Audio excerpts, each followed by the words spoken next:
आपलं कर्जत न्यूज, बेधडक, निर्भीड आणि परखड.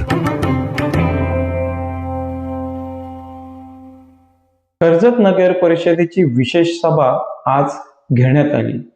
यामध्ये कर्जत नगर परिषदेची स्थायी समिती स्थापन करणे, विषय समित्यांवर परिषद सदस्यांचे नामनिर्देशन व विषय समित्यांचे सभापती निवड प्रक्रिया आज या विशेष सभेमध्ये पार पडली. पहिल्याच विशेष सभेमध्ये समिती सदस्यांबाबत गरमागरम चर्चा झाली. विरोधी पक्ष गटनेते संकेत भासे यांनी सभागृहात उभे राहून सभागृहात स्थायी समितीमध्ये 5 सदस्याऐवजी 7 सदस्य असावेत असा प्रस्ताव मांडला. परंतु सभागृहातील बहुमत असलेल्या सत्ताधारी पक्षांनी 7 सदस्यांना असहमती दर्शवल्याने संकेत भासे यांनी नाराजी व्यक्त करून आपल्या 9 सदस्यांसह सभात्याग केला. आज कर्जत नगरपालिकेच्या माध्यमातून आणि जिल्हाधिकारी रायगड यांच्या आदेशाने विशेष समित्यांची निवड आणि स्थायी समित्यांच्या निवडीचा आज जो काही कार्यक्रम होता तो आज कर्जत नगरपालिका सभागृहामध्ये राबवण्यात आला होता. जे काही सत्ताधिकारी पक्ष आहे यांनी विरोधी पक्षाला डावळून त्यांचा मनमानी कारभार सुरू केलेला आहे या कर्जत नगरपालिकेमध्ये, याचं आज ज्वलंत उदाहरण या सभागृहामध्ये आम्हाला जाणवलं.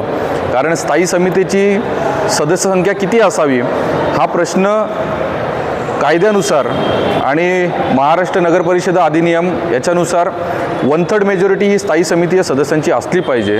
त्यानुसार 21 नगरसेवक हे कर्जत नगरपालिकेचे असताना 7 नगरसेवक हे स्थायी समितीमध्ये असले पाहिजेत.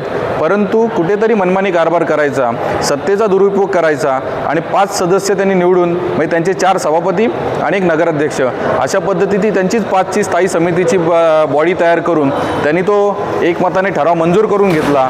तो ठराव त्यांनी पारित करून घेतला आणि विरोधी पक्षाला कुठल्याही पद्धतीचा विचारात न घेता एक मनमानी कारभार या कर्जत नगरपालिकेमध्ये सुरू झालेला आहे. हे मनमानी राज या कर्जत नगरपालिकेमध्ये सुरू झालेलं आहे. नागरिकांना या स्थायी समितीच्या माध्यमातून किंवा या नगरपालिका सत्तेच्या माध्यमातून किती उपयोग होईल हा मोठा प्रश्नचिन्ह आमच्या विरोधी पक्षाला पडलेला आहे. तर नागरिक तर फार दूर राहिले. कारण आम्ही विनंती केली, आम्ही पत्रसुद्धा दिलं का 1/3 मेजॉरिटी स्थायी समितीमध्ये असली पाहिजे, जेणेकरून स्थायी समितीच्या माध्यमातून जी काही छोटी मोठी कामं कर्जत नगरपालिकेची अर्थसंकल्प असेल, कर्जत नगरपालिकेचा विकासाची कामं असतील, कर्जत नगरपालिकेची भविष्यातली इकॉनॉमिक सर्वे असेल, बजेट असेल, ही कामं या स्थायी समितीच्या माध्यमातून वारंवार केली जातात.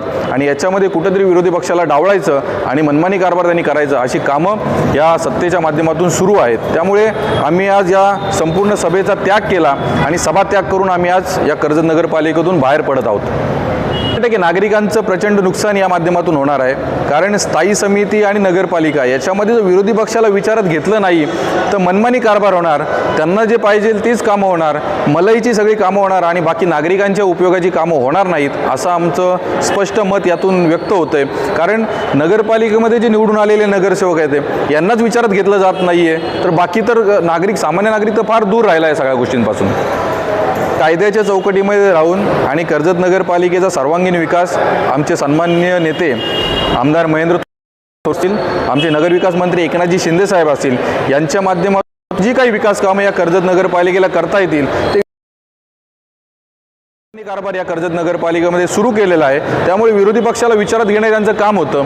कारण स्थायी समितीचे 7 सदस्य असताना 6 सदस्य त्यांचेच बसणार होते आणि 1च सदस्य फक्त विरोधी पक्षाचा जाणार होता. त्यामुळे कुठलाही मोठा फरक त्या ठिकाणी पडला नसता. परंतु त्यांनाही कुठलंही असं चांगलं राजकारण करायचं नाही आहे, डावळाडावळीचं राजकारण करून हे सुरुवात झालेली आहे कर्जत नगरपालिका. त्यामुळे आमचा हा पूर्ण विरोध आहे आणि म्हणजे जाहीर निषेध करून आम्ही त्या ठिकाणून सभात्याग केलेली आहे.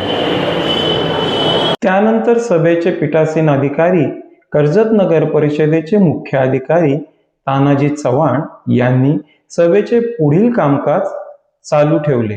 त्यानंतर प्रत्येक समिती सदस्यांची संख्या 5 ठरवण्यात आली. त्याचप्रमाणे सभापती सदस्यांची नावे यावेळी जाहीर करण्यात आली.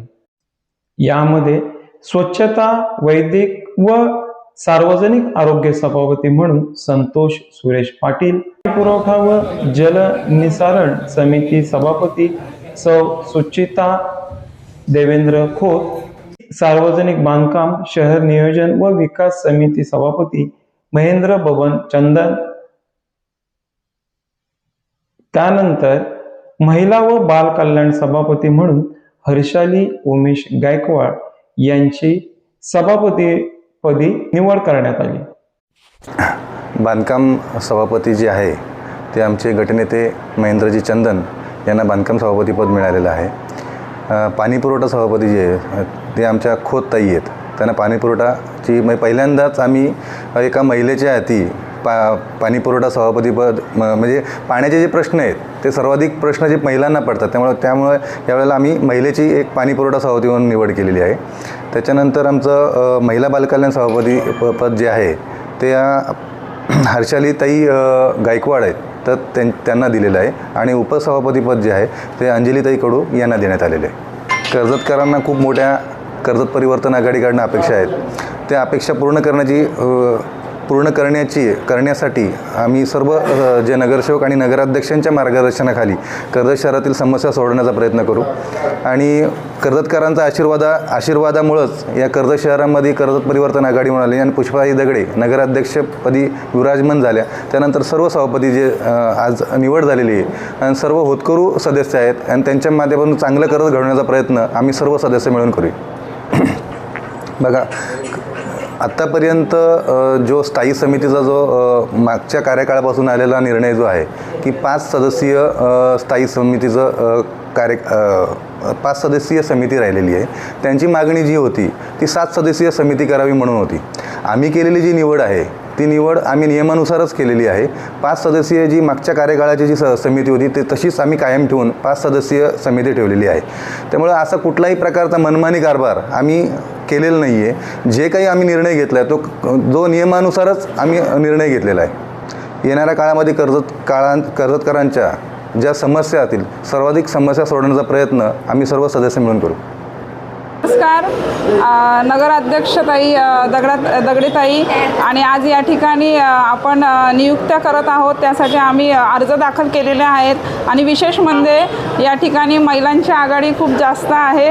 तर या ठिकाणी आम्ही जी नावं सुचवलेली आहेत की जे सभापती पदासाठी जे आम्ही आता जे फॉर्म भरलेले आहेत तर ती नावं सुचवलेली आहेत. तर प्रत्येक मला वाटतं की अनुभवाप्रमाणेच आम्ही प्रत्येकाची नावं सुचवलेली आहेत. त्यांनी या समाजकार्यामध्ये चांगला ठसा उमटलेला आहे आणि पुढेही त्यांचं कामकाज जनतेसाठी चांगलंच राहील. आणि सर्वप्रथम म्हणजे जनतेने ज्या बहुमताने आज नगरपालिकेचा जो रिझल्ट लागलेला आहे त्याबद्दल मी ह्या सर्व जनतेचं मनापासून आभारी आहे. आणि पुढे दिलेला सगळ्यांचा कारभार सगळेजण अतिशय प्रमाणे चांगल्या पद्धतीने कामकाज करतील आणि त्यांना पुढील वाटचालीसाठी मी शुभेच्छा देते. आणि दुसरं म्हणजे की आज 94 सालापासून आज 30 वर्ष झाले या ठिकाणी महिलेकडं कधीही पाणी पुरवठ्याचा त्यांच्याकडे कार्यभाग नव्हतं. पण आता विशेष म्हणजे महिलेकडे ते खातं दिलेलं आहे. तर मला वाटते नक्कीच आज प्रत्येक भागामधला पाण्याची सोय ही महिला व्यवस्थित जाऊन त्या ठिकाणी त्यांची सोय करू शकते.